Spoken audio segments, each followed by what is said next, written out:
Okay, on questions 9 and 10. These are absolute value questions, and on absolute value questions we are looking for values based off of there being a distance from 0. So absolute value of something, whatever it is, this is distance from 0. Okay, so in this case, we have this value, 2x minus 3, and we know that this value, since it's an absolute value, is equal to 7 away from 0. So, on a number line, if this is 0, we could go 7 this way, or we can go 7 that way. This would get you to negative 7, this would get you to positive 7. So that means 2x minus 3, if we went this direction, would be equal to negative 7. Or 2x minus 3, if we went the other direction, could be equal to 7. Okay? Or the other way of thinking about it is, which values, when you plug in here, would get you 7 when you took the absolute value? And that would be negative 7 or 7. Both of those would get you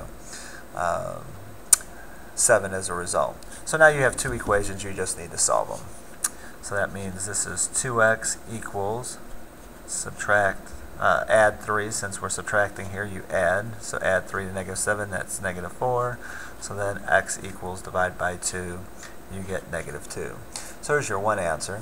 Your other answer, heading the other direction, would be 2x equals, add 3, you get 10, divide by 2, and x equals 5. So your two answers of x here that we could plug in for x would be negative 2 or 5. Okay?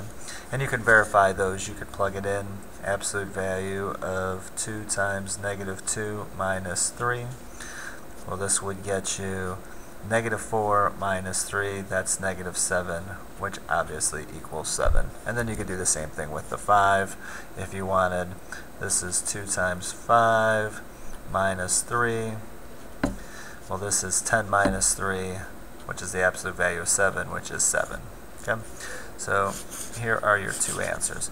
Again, don't need to verify it, but that's why it's true. Okay?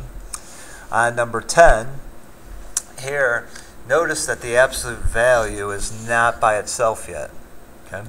So on this one, what we need is to identify what the distance is from 0. So what is the absolute value equal to? Well, that means we need to get this absolute value by itself, which means this 3 has to come to the other side first. So since it's subtraction, we're going to add, so this is going to turn into a 5. So now we know that x minus 1 is 5 away from 0. Well, I can go 5 this way, or I can go 5 that way from 0. So that means x minus 1 could be located at negative 5, or x minus 1 could be located the other direction over at positive 5. So now we just solve this. So add 1, so x equals negative 4. Add 1 to this side, x equals 6. Okay? So there's your two answers here.